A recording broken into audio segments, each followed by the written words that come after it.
I was just 8 years old, clinging to my dad, Chris. He was my anchor in a stormy sea. My world had just shattered with the loss of my mom. Her absence left a void that seemed impossible to fill. I became his rock, his confidant, his everything. We leaned on each other, finding strength in our shared sorrow. We were navigating grief together, finding solace in our shared love. Each memory we revisited was a step towards healing. Weekends were for fishing by the lake. Those moments were our escape, a time to bond and forget the pain for a while. Our laughter echoed through the trees, a sound that brought life back into our hearts. Evenings were for board games, hot chocolate, and whispered secrets. Those simple pleasures became our new normal. Theirs was a bond forged in pain, unbreakable, or so they thought. They faced every challenge together, side by side. Our small house held the echoes of laughter, the scent of Mom's favorite cookies. It was a place where love lingered in every corner. It was our sanctuary, a testament to the love that even death couldn't erase. Every hug, every smile was a reminder of her. Alex was small for his age, but he felt safe, protected in my presence. He knew I would always be there for him. I was his hero, his protector, his world. Together, we faced the future with hope, knowing our bond was truly unbreakable. 3 years later, Susan entered our lives. She was a whirlwind of energy and painted smiles, charming my dad with her vivacious personality. I tried to fit in, but Alex always seemed uneasy around me. My smiles never reached my eyes when I looked at him. Her hugs felt stiff, obligatory. I saw the way she looked at me, judgment barely hidden beneath the surface. The once warm, inviting house began to feel cold, unfamiliar. Susan rearranged furniture, replaced Mom's photos with her own. The smell of Mom's cookies vanished, replaced by the sickly sweet aroma of potpourri. Alex retreated further into himself, his sanctuary slowly crumbling around him. The whispers started subtly. Susan would steer Dad away from certain topics when I was around. Conversations about school dances, crushes, and friendships were abruptly shut down. Alex felt a growing sense of isolation. His once open communication with his father stifled. I didn't understand why Dad, my rock, allowed this intrusion into our sacred space. He started spending more time alone in his room, seeking refuge in books and music. The laughter that once filled our home was replaced by a tense silence, punctuated by Susan's sharp laughter and Dad's forced smiles. Alex felt like a ghost, invisible in his own home. His safe haven had become a battleground. Alone and adrift. I found myself on the streets that night, my meager belongings stuffed into a backpack, the weight of my father's betrayal heavier than any physical burden. I sought shelter in doorways, alleyways, anywhere I could escape the biting wind and the crushing loneliness. Food was scarce, stolen scraps and handouts from kind strangers. I learned to survive, to be invisible, to disappear into the cracks of the city. I worked odd jobs, anything to keep a roof over my head, even if it was just a cot in a crowded shelter. The streets were harsh, unforgiving, but they offered me one thing I craved: anonymity. Here, no one knew my story, my pain. 6 years passed. 6 years of silence, of burying the pain, the resentment, the crushing weight of abandonment. I had built a life for myself, a small, quiet life, but it was mine. I found solace in my work at a local bookstore, surrounding myself with stories, escaping into worlds where love triumphed and families reunited. Then, the email arrived. The subject line read simply, "Dad." My finger hovered over the open button, my heart pounding in my chest. A part of me, a small, fragile part, dared to hope.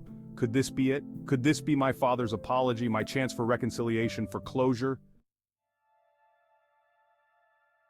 He agreed to meet. He had to see his father's face, hear his voice, gauge the sincerity of his words. They met at a nondescript coffee shop, the air thick with unspoken words and years of pent-up emotions. Chris looked frail, his face etched with the ravages of disease and regret.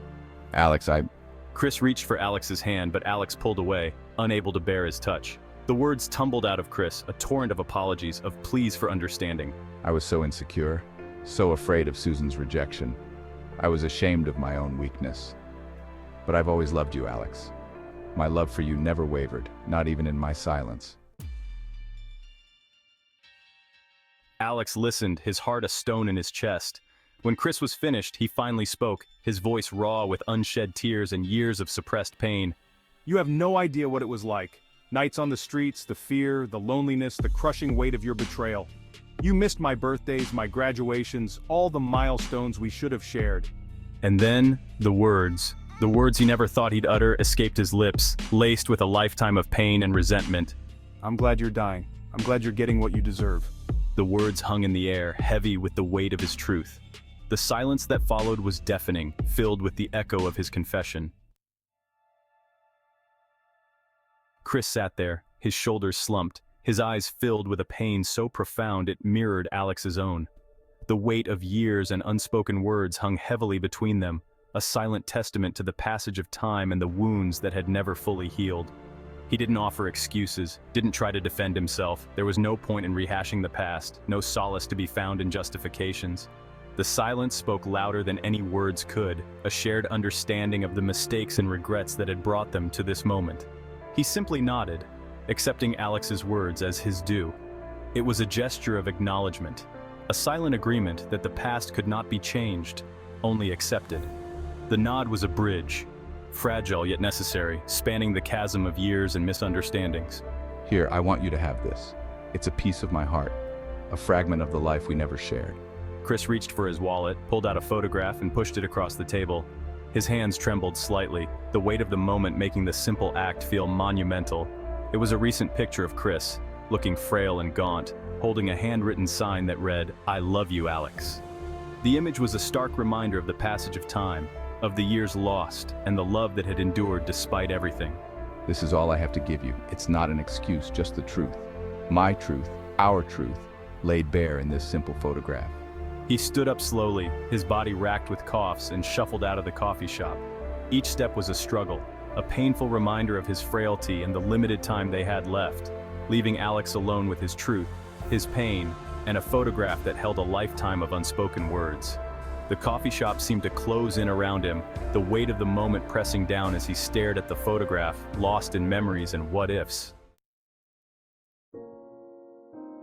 Alex stared at the picture, his father's words echoing in his ears. He felt no satisfaction, no sense of victory, only a profound sadness that settled over him like a shroud.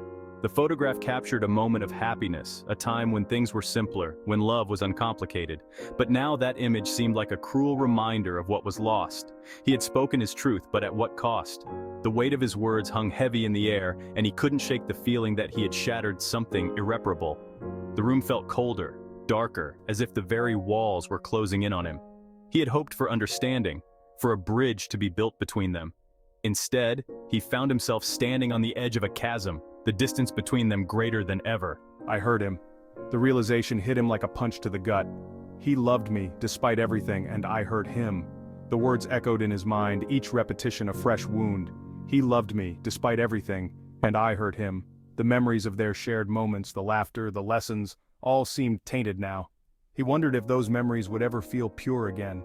He left the coffee shop, the photograph clutched tightly in his hand. The streets outside were bustling, but he felt isolated, as if he were moving through a different world altogether. The photograph was a tangible connection to the past, a past that now felt like a different lifetime. He didn't know what the future held, didn't know if he could ever forgive his father. The uncertainty gnawed at him, each step feeling heavier than the last. But he knew one thing for certain: he couldn't carry this burden forever. But as he walked away, he felt a shift within him, a loosening of the knot of anger and resentment he had carried for so long. He was finally free, free to grieve, free to heal, free to decide what forgiveness looked like for him. The path ahead was unclear, but for the first time in a long while, he felt a glimmer of hope. Free to decide what forgiveness looked like for him. He knew it wouldn't be easy, that the road to healing was long and winding, but he was ready to take the first step, to face the pain and find his way through it. And in that moment, he realized that maybe, just maybe, he could find peace.